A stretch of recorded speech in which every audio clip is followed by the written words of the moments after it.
The kind narcissist. It sounds like a contradiction, doesn't it? Someone who appears warm, helpful, generous, even selfless at times.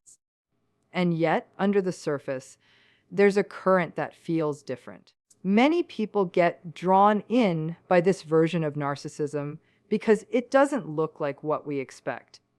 It isn't the grandiose, arrogant, dismissive type that we usually hear about. This is someone who can show up with a smile, offer a helping hand, make you feel special, and leave you believing that they are one of the most empathetic and thoughtful people you've ever met. But what you don't always see right away is that the kindness has a hook. It's not given freely. It's transactional, conditional, and in time, you begin to notice that it costs you something. The kind narcissist is difficult to identify because kindness itself is such a valued trait in society. We are trained to see generosity as goodness, helpfulness as sincerity, and warmth as a sign of trustworthiness. When someone gives us attention, when they listen to our stories, when they show up when we need something, it feels like evidence of love. And in many cases, with genuinely kind people, it is. But with this type of narcissistic personality, the motivation is not simply to give, it's to control, to obligate, to create a dependency that binds you closer to them while putting them in the position of power. Their kindness is a currency, but it is never charity. You start noticing this when the kindness is always accompanied by a subtle expectation. They help you, but now you feel indebted. They listen to you, but then they expect your loyalty in return. They show up when you're in trouble, but later it comes back as a reminder. Remember what I did for you. And the truth is, they'll never let you forget. The acts of kindness are turned into tokens of leverage, pieces of evidence they keep in their mental filing cabinet to pull out when they want to ensure you behave in ways that benefit them. It becomes even more confusing because for a while you may feel genuinely cared for. The warmth feels real. The generosity feels authentic. And the contrast between this experience and the more commonly recognized narcissistic behaviors, criticism, arrogance, manipulation, makes it even harder to accept that you're dealing with the same personality style. You question yourself, if they were really narcissistic, would they be so nice? Would they go out of their way for me? Would they show up when others didn't? That's the trap. Because you interpret the kindness at face value rather than looking deeper at the pattern. Over time, the kind narcissist shows their hand. You'll notice that their acts of kindness aren't random. They are strategic. They help when it will benefit their image. They are generous when there's an audience. They are warm when it wins them something in return, whether that's loyalty, admiration, or simply the satisfaction of being perceived as the good one. And when no one is watching, or when you don't give them what they expected back, you may see the mask slip. Suddenly, the kindness disappears, replaced by resentment, passive aggression, or even outright withdrawal. It's not that they can't be kind, it's that kindness is always tied to a return on investment. One of the hardest parts of dealing with this type of narcissism is the confusion it creates inside you. Because they aren't overtly cruel most of the time, you gaslight yourself into thinking you're being unfair. You say, they've been so good to me, maybe I'm too harsh. Maybe I should be more grateful. You replay their helpfulness in your mind and use it to excuse the dismissive comments, the subtle guilt trips, the moments where you felt minimized. Their kindness becomes a shield that protects them from accountability, because people are reluctant to call out someone who has done good things for them.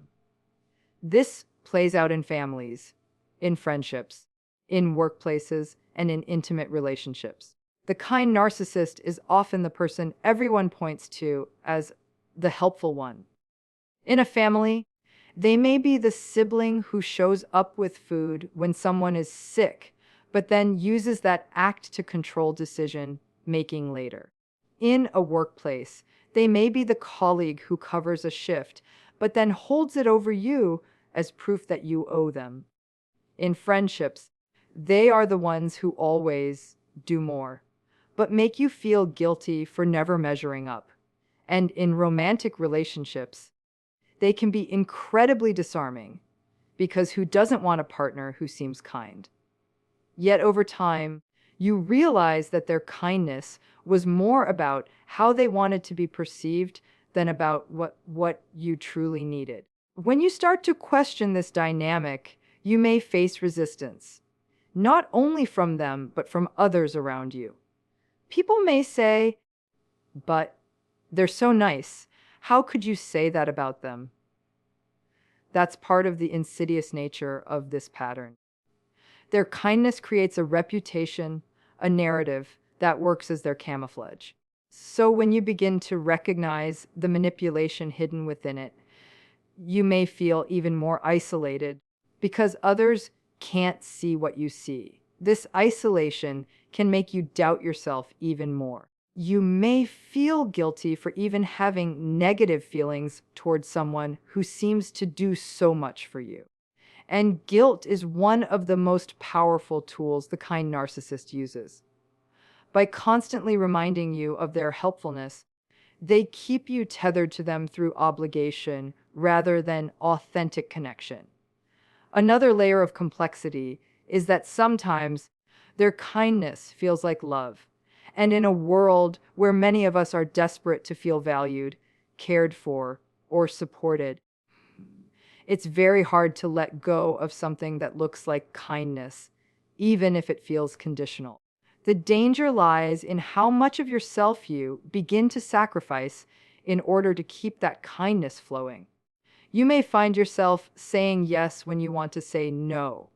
You may silence your needs to avoid rocking the boat. You may overcompensate in gratitude, giving them more than you have, because you don't want to lose the safety net their kindness seems to provide. And slowly, you lose yourself. Recognizing the kind narcissist requires shifting your lens. Instead of looking only at the acts themselves, you ask, what is the motivation behind them? What happens when I don't reciprocate in the way they want? Do I feel free in this relationship, or do I feel indebted? Am I able to express my needs openly, or do I fear that doing so will cause the kindness to vanish? These questions open the door to clarity. Once you start to see the pattern, you realize that real kindness does not demand repayment. Genuine generosity is not transactional. True warmth is not a strategy. When someone is truly kind, you don't feel indebted. You feel safe. You don't feel manipulated. You feel valued. You don't feel like you owe them. You feel like you are sharing a human connection without conditions. The kind narcissist complicates this truth because their version of kindness is wrapped in performance. They want others to see them as good, selfless, and caring. They build an identity around it. But behind closed doors, the story often changes. And if you are someone who needs approval, who avoids conflict, or who grew up equating love with obligation, you are especially vulnerable to this dynamic. Breaking free from the hold of the kind narcissist doesn't mean you have to reject kindness altogether. It means you learn to discern the difference. You give yourself permission to notice how you feel after acts of kindness. Do you feel lighter, or do you feel burdened? Do you feel grateful, or do you feel guilty? Do you feel seen, or do you feel controlled? Your feelings are the most powerful guide in uncovering whether what you're experiencing is authentic or manipulative. It also means confronting the guilt that arises when you start setting boundaries. The kind narcissist will not take boundaries well. They may react with disappointment, subtle digs, or reminders of all they've done for you. This is where you have to hold firm, because boundaries are not about punishing them, they are about protecting you. If their kindness is real, it will withstand limits. If their kindness disappears the moment you stop giving them what they want, then you've confirmed the truth. It was never kindness at all. There's a grieving process that comes with this realization. You grieve the person you thought they were. You grieve the comfort you felt in their apparent support. You grieve the story you told yourself about being cared for. And yet, in that grief, you also find liberation, because you are no longer bound by the illusion. You can start to seek out relationships where kindness is mutual, unconditional, and genuine. The kind narcissist teaches you something profound, though often painfully, that not all kindness is equal. That sometimes what looks like love is actually control. That sometimes what feels like generosity is really manipulation.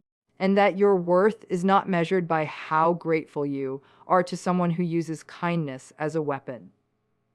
When you step into that clarity, you begin to trust yourself again.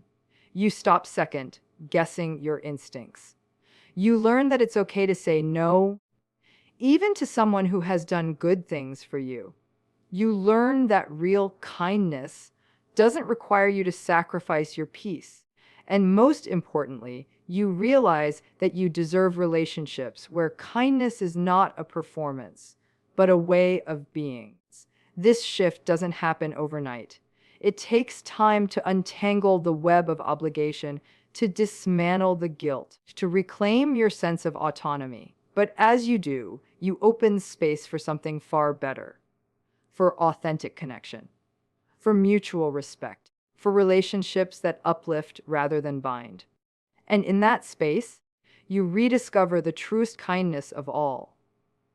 The kindness you offer yourself when you choose honesty, boundaries, and freedom.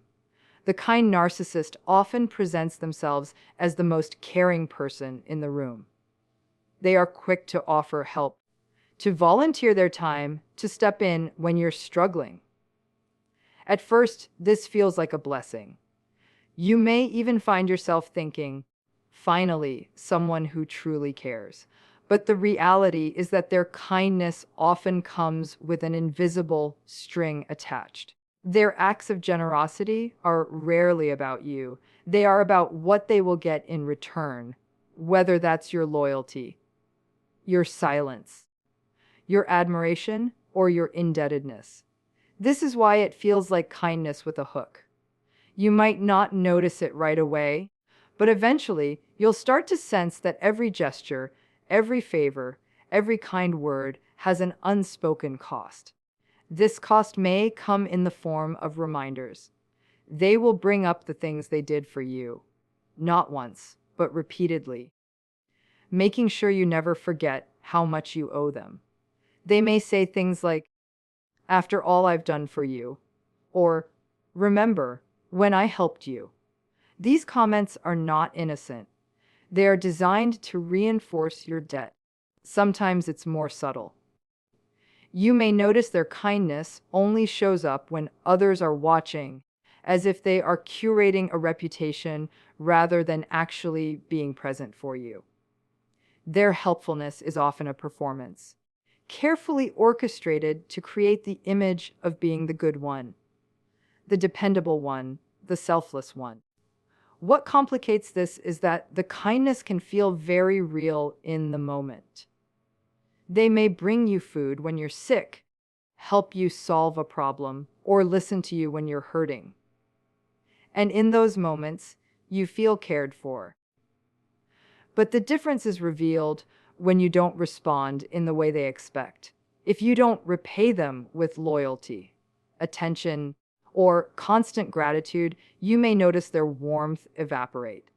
The kindness disappears, replaced by passive aggression, disappointment, or even withdrawal.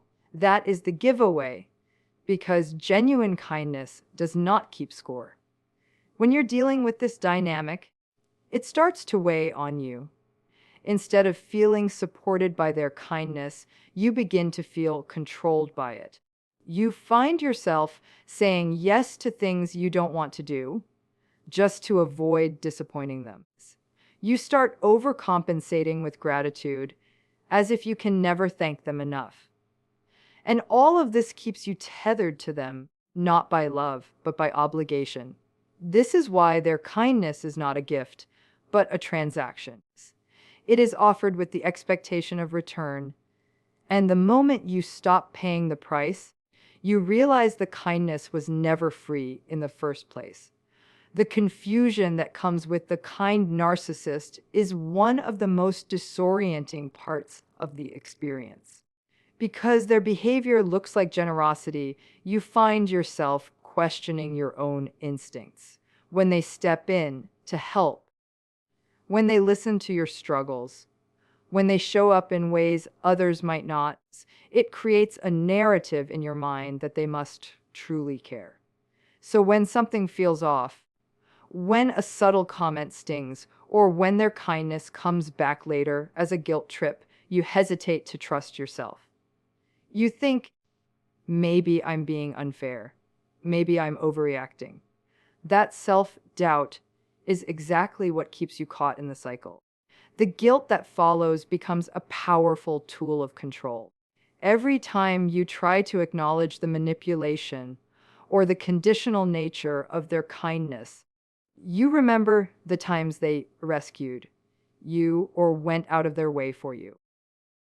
The thought of calling them out feels almost cruel, because you tell yourself, after all they've done for me, how could I? And that guilt keeps you silent, keeps you compliant, and keeps you tied to a version of kindness that doesn't actually nurture you. It's an invisible leash, one that you hold yourself, because the last thing you want to feel is ungrateful. This creates an exhausting mental tug of war. On one side, you know something isn't right. You sense that their warmth disappears when you don't give them what they want, and that their helpfulness is used as leverage against you. On the other side, you replay the good moments in your mind, the favors, the support, the times they seem to be there for you, and you feel like the evidence of their goodness outweighs your discomfort. That's how the cycle perpetuates. You silence your truth because the kindness makes you question whether you even have the right to feel hurt. Over time, this confusion can erode your self-trust. You stop listening to your gut and start relying on their version of the story. If they say you're ungrateful, you believe it. If they hint that you're not appreciative enough, you take it to heart. The more you internalize these messages, the more you second guess your own reality. And that's the most damaging part. Not just that their kindness is conditional, but that it teaches you to distrust yourself. That erosion of self-trust is how they maintain control, because as long as you feel guilty for questioning them, you remain trapped in the illusion of their so-called kindness. The reputation of the kind narcissist is often what makes them the hardest to confront, because they consistently present themselves as helpful, giving, and compassionate in public. They build a shield of credibility that others rarely question. To outsiders, they are the person who shows up first, who volunteers, who always seems to lend a hand. People admire them, sometimes even praise them as selfless or generous. That public image works like armor, making it nearly impossible for others to see the subtle manipulation that goes on behind closed doors. If you try to share your concerns, you are often met with disbelief. But they're such a nice person. How could you say that? This reaction isolates you further, leaving you feeling as if you're the problem for even noticing what others refuse to see. The camouflage they create serves not only to protect them, but also to keep you questioning yourself. When the world views them as the good one, you start to wonder if maybe you're misinterpreting things. The contrast between how they are perceived publicly and how they behave privately is disorienting. In one setting, they're praised as the caring friend or the supportive partner. In another, they're reminding you of what you owe them, guilt, tripping you into compliance, or withdrawing their warmth because you failed to meet their expectations. The discrepancy is so stark that you begin to doubt your own experiences, convincing yourself that maybe you're being too sensitive or too critical. This reputation also gives them leverage in relationships. They know that people around them believe in their kindness, so they rely on that belief to silence dissent. If you push back or attempt to set boundaries, they may weaponize their image against you, portraying you as ungrateful, difficult, or even cruel. And because others only see the curated version of their kindness, they often side with the narcissist, reinforcing your sense of isolation. It becomes a cycle where their public performance shields them from accountability while leaving you trapped in private with the truth no one else can see. The hardest part of this dynamic is how much it erodes your confidence to speak up. When everyone else seems convinced of their goodness, you start to minimize your pain. You learn to stay quiet, to keep the peace, to accept the imbalance because you don't want to be seen as the one who can't appreciate what such a kind person does for you. That silence allows their reputation to grow stronger, and the stronger their image becomes, the harder it is to break free from the shadow it casts over your reality. Recognizing the difference between genuine kindness and manipulative generosity is one of the most important steps toward reclaiming your freedom. Genuine kindness feels light, safe, and freeing. It does not come with strings attached or constant reminders of what you owe. Manipulative generosity, on the other hand, always carries weight. You feel the unspoken debt, the invisible pressure to respond in ways that keep the other person satisfied. Learning to discern this difference requires slowing down and paying attention to how you feel after someone extends kindness to you. Do you feel supported and valued, or do you feel guilty and indebted? That emotional aftermath is often the clearest signal of whether the kindness was authentic. Once you can see the pattern, the next step is learning to set boundaries. The kind narcissist will often resist these boundaries because their power depends on your compliance. When you begin to say no, to express your needs, or to stop overcompensating with gratitude, you disrupt the dynamic. They may respond with disappointment, passive aggression, or attempts to guilt you back into line. This reaction can be painful because it forces you to face the truth that their kindness was never unconditional. But it is also the moment of clarity that affirms your boundaries are necessary. Real kindness doesn't collapse when limits are introduced, manipulation does. Trusting your instincts becomes another essential part of this process. For so long, you may have been trained to doubt yourself, to believe that you were overreacting or being unfair. Rebuilding self-trust means believing the quiet signals inside you that say, "This doesn't feel right."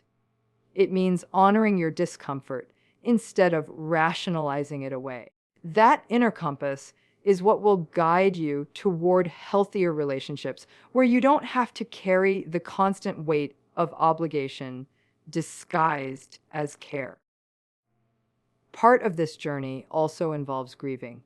You may grieve the person you thought they were, the comfort you believed their kindness represented, or the connection you hoped was real. Grief is natural because you are letting go of an illusion, and with it, the security it seemed to provide. But through that grief comes freedom. You realize you no longer have to trade your peace for conditional kindness. You can seek out relationships where generosity is mutual and love is expressed without keeping score. By holding your boundaries, trusting yourself, and choosing authenticity, you create space for a life that is not bound by obligation, but filled with genuine connection and real care. The truth about the kind narcissist is that their version of kindness is never really about you. It is about control, image, and obligation. What makes it so difficult is that it looks like love, feels like generosity, and convinces you that you should be grateful. Yet over time, you begin to recognize the weight it carries, the guilt it leaves behind, and the way it silences your voice. The moment you allow yourself to see that not all kindness is genuine, you begin to break free from the cycle of confusion. By trusting your instincts, setting boundaries, and honoring your right to relationships that feel safe and unconditional, you reclaim your self-trust and your peace. And though it may take time to grieve the illusion, you discover that real kindness doesn't demand repayment, doesn't manipulate, and doesn't bind you. It sets you free.